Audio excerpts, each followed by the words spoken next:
सबसे पहले प्रेम शुक्ला जी आपसे ही शुरुआत करते हुए, देखिए अब सीधे सीधे कांग्रेस पार्टी की ओर से मद्रास हाईकोर्ट का दरवाजा तक खटखटा दिया गया है, ये कहते हुए कि कूलिंग पीरियड के दौरान धार्मिक भावना भड़काने की कोशिश की जा रही है प्रधानमंत्री की ओर से।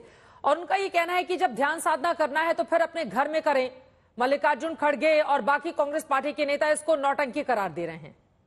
प्रेम शुक्ला जी,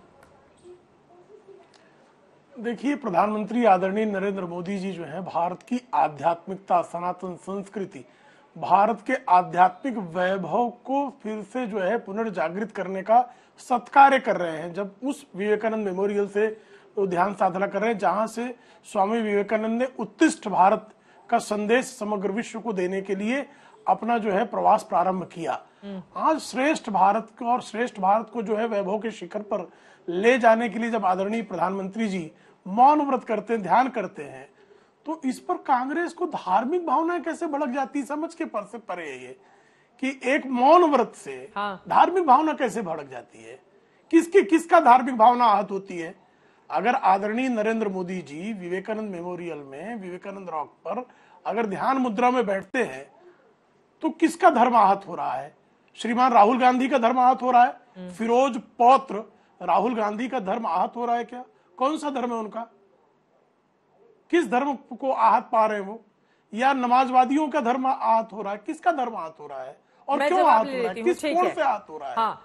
तो अनावश्यक जो है आदरणीय प्रधानमंत्री जी तो स्थिर चित्त हो रहे हैं, लेकिन तमाम उनके विरोधी जिस तरह से उनका चित्त अस्थिर हो रहा है, यह इस बात का संदेश है कि चुनाव परिणामों की में पराजय की आशंका से ग्रस्त लोग जो हैं वो हताशा के गर्त में गहरे गिरे हुए हैं। मैं वरुण पुरोहित जी सीधे आपके पास आते हुए, अभिषेक झा जी भी हमारे साथ जुड़ चुके हैं, बाकी मेहमान भी जुड़ चुके हैं। समाजवादी पार्टी के प्रवक्ता आशुतोष वर्मा आपको दिखाई दे रहे हैं। आशुतोष जी राजनीतिक विश्लेषक हमारे साथ जुड़े हुए हैं। मुझे लगता है कि पहले आपके पास ही आशुतोष वर्मा जी आते हुए, अब वो ध्यान करने उसमें क्या दिक्कत हो गई आप लोगों की? मतलब प्रधानमंत्री मौन भी नहीं रह पाए। कूलिंग पीरियड अगर चल रहा है, वो वहां पर मौन साधना कर रहे हैं, तो इससे क्या दिक्कत हो सकती है आशुतोष वर्मा जी? धन्यवाद चित्रा जी। देखिए, दो चीजें आपको समझनी है और हम बहुत साफ साफ बोलते हैं कि अभी 7वें चरण का मतदान चालू है और इस देश में संविधान के जो नियम है, जो उसमें उसके तहत चुनाव करने के लिए आदर्श आचार संहिता लागू है। तो हमारा चुनाव आयोग से सिर्फ इतना कहना है कि कोई भी ऐसी चीज जो आदर्श चुनाव आचार संहिता के विरुद्ध हो वो ना हो। अब बड़े मजेदार की बात है कि भारतीय चुनाव आयोग ने किसी की फोटो लगाना, किसी भी पार्टी का झंडा लगाना तो मना कर रखा है, लेकिन प्रधानमंत्री ये जानबूझ के करते हैं। वो जानते हैं कि जब मैं वहां बैठूंगा और इस तरीके का एक योग और धर्म जो करते हैं वो करूंगा, तो पूरे देश का media, print media, electronic media, social media मुझे दिखाएगा और ना चाहते हुए भी विपक्षियों पे मेरी पार्टी का मेरा प्रचार हो रहा है। हाँ। मुझे याद है 2014 का अरे भैया, आप लाइव डिबेट में बैठे हुए हैं, क्या प्रचार नहीं हो रहा है? ये उधर बैठे हुए हैं प्रेम शुक्ला जी, क्या ये लाइव नहीं दिखाया जा रहा है? बाकी पार्टियों के लोग, मल्लिकार्जुन खड़गे जी का हमने इंटरव्यू दिखाया, क्या ये लाइव नहीं जा रहा है? क्या बात कर रहे हैं आशुतोष वर्मा जी? अब पहले में अब में तो फर्क आ चुका है ना इस बात को लेकर, और वो बनारस में जाकर तो ये सब कर नहीं रहे, वो पहुंचे हुए कन्याकुमारी। एक चित्रा जी मेरी बात, काश मीडिया के ऊपर भी आदर्श आचार संहिता लागू होता। हाँ, मुझे सवाल है ये देश में क्या मॉडल कोड ऑफ कंडक्ट से इलेक्ट्रॉनिक मीडिया, प्रिंट मीडिया और सोशल मीडिया ऊपर है? अब मीडिया इतना मजबूत है, उसके ऊपर सवाल उठना चाहिए, क्यों नहीं उठेगा? बिल्कुल उठना चाहिए, मैं आपकी बात से सहमत हूं, लेकिन चुनाव आयोग तय करे ना।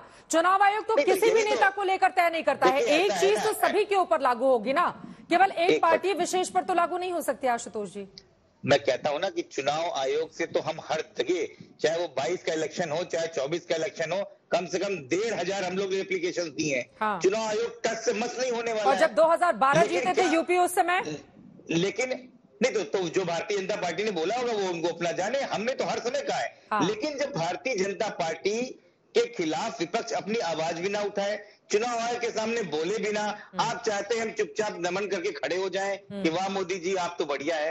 असल में देश जान रहा है कि ये जो पिछली बार 19 में किया था, जो 24 में कर रहे हैं, अब ये बैकफायर कर रहा है। ये देश जानता है और मोदी जी भी जानते हैं कि चाल चल नहीं पाई है, कोई नेशनल नैरेटिव इस बार बना नहीं पाए। 2014 और 2019 में एक नेशनल नैरेटिव था लेकिन भारतीय जनता पार्टी का एक एक प्रवक्ता, एक एक नेता जानता है कि चुनाव स्थानीय मुद्दे पे, रोटी कपड़ा और मकान पे हुआ है, बेरोजगारी पे हुआ है, महंगाई पे हुआ है। और जब भी ये चुनाव हुआ है और जब भी ये 2 वे चुनाव हुआ है, तब भारतीय जनता पार्टी को मुंह की खानी पड़ी है।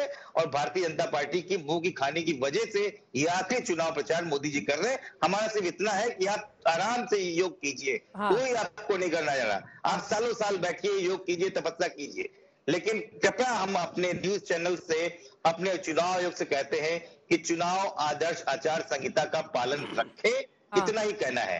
बोलिए प्रेम शुक्ला जी, परेशानी नहीं वो कह रहे हैं रोटी कपड़ा मकान पर हुआ है चुनाव, बीजेपी किसी गलतफहमी में नहीं रहे। चित्रा जी, फिर को चिंता किस बात की, उद्विग्न क्यों है ये? जब इनको लग रहा है रोटी कपड़ा और मकान पर चुनाव हुआ है और भारतीय जनता पार्टी के आदरणीय नरेंद्र मोदी जी के नेतृत्व में रोटी कपड़ा और मकान हमने दिया, इसलिए हम चिंता मुक्त हैं। ये बहुत चिंतित हैं, इनको मौन व्रत कर रहे हैं आदरणीय प्रधानमंत्री जी, तब इनको हाहाकार मचा हुआ है। इनको वो जो है साधना में चले गए हैं। ये जो है लगातार जिस तरह से जो है, जब कोई भी हमारे यहाँ सनातन की मान्यता है कि जब किसी प्रकार का अनुष्ठान प्रारंभ होता है तो अनुष्ठान का आवाहन करते ही सकारात्मक शक्तियों के लिए आवाहन होता है, लेकिन नकारात्मक शक्तियां जो है तीव्र गति से उसमें अपना भाग पाने के लिए दौड़ती हैं। तो ये नकारात्मक शक्तियां जो हैं जिस तरह से हाहाकार मचाए हुए हैं, ये हाहाकार बता रहा है कि रोटी कपड़ा और मकान पर हुए चुनाव में, चूंकि जनता जानती है कि मकान 4 करोड़ से अधिक लोगों को मकान आदरणीय नरेंद्र मोदी जी के कार्यकाल में ही मिला, उसके पहले मकान का इनके पास कोई हिसाब नहीं है। 80 करोड़ लोगों को रोटी सुनिश्चित करने का, नहीं तो जो है 2014 के पहले याद है सुप्रीम कोर्ट ने डॉक्टर मनमोहन सिंह की सरकार को, जिसको समाजवादी पार्टी का समर्थन था, उससे कहा कि आपका जो हमारा अनाज जो गोदामों में सड़ रहा है इसको जनता में बंटवा दो। डॉक्टर मनमोहन सिंह की सरकार ने शपथ पत्र दायर किया कि हमें अनाज नहीं बंटवा सकते। जिनको अनाज सड़ाना मंजूर था, लेकिन गरीब भूखों की भूख मिटाने के लिए संकल्पबद्ध नहीं था। आज वो जनता जो है आदरणीय मोदी जी के साथ जिस दृढ़ प्रतिज्ञता के साथ खड़ी है, उसके कारण उद्विग्न है, इसके कारण परेशान है। आशुतोष जी, 2 लाइन में जल्दी से जवाब दीजिए, फिर मैं आशुतोष जी, अभिषेक झा, बाकी लोगों के पास आऊंगी। नहीं, मुझे लगता है कि भारतीय जनता पार्टी तथ्यों को ऐसे घुमाते हैं। इस देश में फूड सेफ्टी कौन लेके आया? इस देश में हंगर इंडेक्स में सबसे टॉप पे कब गए? ये सब करने के लिए आपकी सरकार बाध्य है कि वो 80 करोड़ लोगों की भूख मिटाने के लिए आप 5 किलो राशन दीजिए, और इस पे आप अपनी पीठ थपथपाते हैं। वाह, देश भुखमरी में जा रहा है और आप कह रहे हैं हमने खाना दिया। कहां है? और मकान तो मुझे याद है मकान जो जिसको दिया था, जिसकी फोटो आपने छापी थी, वो खुद बोला कि यहां बैठा के कैमरा लेके दीदी ने फोटो खींच दी है। आप किसको झूठ बोल रहे हैं? आप सब जान रहे हैं कि चीजें हाथ से निकल गई हैं। ठीक है, अब चला चली का समय है। 24 से 48 घंटे की बात है, आराम से ध्यान कीजिए, ध्यान से, किसी को कोई परेशानी नहीं है।